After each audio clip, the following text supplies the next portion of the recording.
Sistem induksi paksa adalah sistem yang berfungsi untuk memasukkan udara lebih banyak ke dalam motor.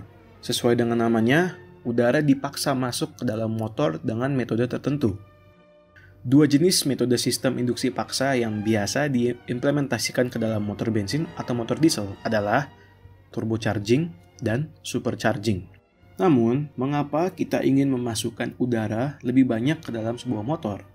Jawabannya adalah untuk meningkatkan efisiensi volumetrik. Maksud dari efisiensi volumetrik adalah walaupun volume kapasitas mesinnya lebih kecil atau sama, kita bisa menghasilkan tenaga yang lebih besar. Sebab semakin banyak udara yang bisa kita masukkan ke dalam sebuah silinder, maka lebih banyak juga bahan bakar yang bisa kita campur sehingga menghasilkan tenaga yang lebih besar. Contoh, ada sebuah motor bensin 3 silinder segaris dengan kapasitas 1000 cc. Ketika diutur, hanya menghasilkan daya 40 kW. Kemudian, motor ini dipasangkan dengan sebuah sistem induksi paksa, misalnya turbocharging. Setelah diukur lagi, dayanya meningkat menjadi 65 kW. Alhasil, tenaga dari motor tersebut jadi meningkat signifikan, walau volume silindernya sama. Namun, bagaimana cara kerjanya? Seperti yang kita tahu, setelah langkah ekspansi selesai, gas sisa pembakarannya dibuang agar siklus mesin dapat diulang lagi dari awal. Namun sebenarnya, gas sisa pembakaran ini masih berguna. Gas yang keluar dari katup exhaust masih bertekanan dan dapat digunakan kembali untuk menggerakkan sesuatu. Oleh karena itu, metode turbocharging akan memanfaatkan gas buang kembali untuk melakukan induksi paksa. Tetapi, bagaimana caranya? Gas sisa pembakaran yang sudah keluar dari exhaust manifold akan dikumpulkan dan diarahkan lagi ke sebuah turbo. Turbo adalah perangkat yang terdiri dari sebuah turbin atau impeller dan sebuah kompresor. Turbin dan kompresor ini dihubungkan. Jadi, ketika turbin berputar, kompresor pun berputar. Ketika aliran gas buang sudah kencang dan putaran turbin sudah tinggi, kompresor pun akan menghisap udara sekaligus mengkompresinya. Udara yang terkompresi inilah yang akan menjadi udara tambahan bagi motor. Tinggal dialurkan lagi ke jalur intake. Dengan begini, tak hanya efisiensi volumetrik, namun efisiensi thermal dari motor tersebut juga meningkat. Pada sistem turbocharger, perlu dilengkapi juga dengan sebuah intercooler, blow-off valve, dan pelumasan tambahan. Udara yang sudah terkompresi perlu diturunkan lagi suhunya sebelum masuk ke intake manifold. Hal ini dilakukan untuk menghindari knocking dan membuat udaranya lebih padat. Apa itu knocking? Knocking adalah sebuah peristiwa di mana campuran udara dan bahan bakar menyala diluan sebelum terjadinya kompresi ataupun percikan. Hal ini bisa merusak mesin bila tidak diatasi. Oleh karena itulah, kita membutuhkan sebuah intercooler pada sistem turbocharger. Intercooler berperan untuk menurunkan suhu dari udara yang sudah terkompresi. Intercooler ini pada dasarnya adalah sebuah radiator dan posisinya sering disamakan dengan radiator utama motor. Kemudian blow-off valve.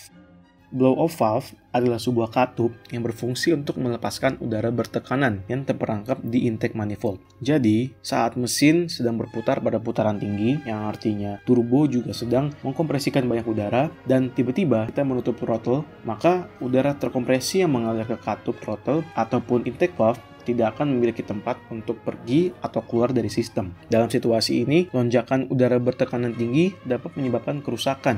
Udara tersebut bisa saja kembali ke kompresor sehingga menyebabkan putaran kompresor turun drastis atau bisa saja masuk secara paksa ke dalam ruang pembakaran sehingga mengacaukan siklus pembakaran. Untuk mencegah hal ini, maka blow-off valve dipasang di antara turbocharger dan saluran masuk untuk melepaskan tekanan udara berlebih.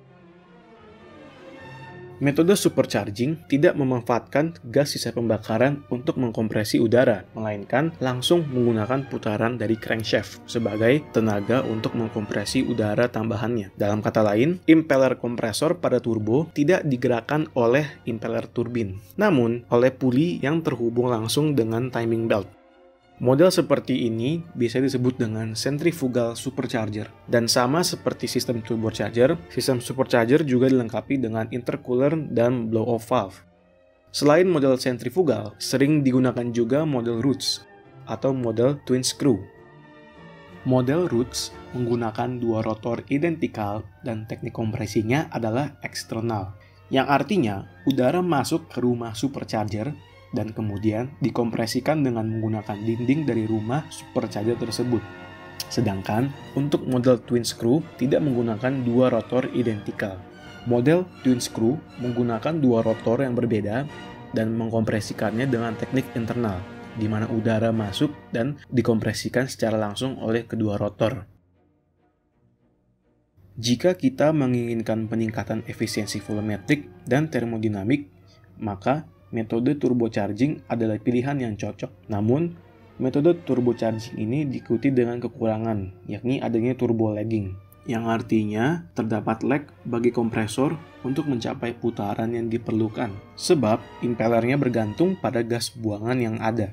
Sedangkan, untuk metode supercharging, sistemnya lebih responsif karena langsung terhubung dengan putaran crankshaft mesin. Namun, hubungan langsung dengan putaran crankshaft inilah yang membuat beban mesin bertambah, sehingga hanya menawarkan efisiensi volumetrik.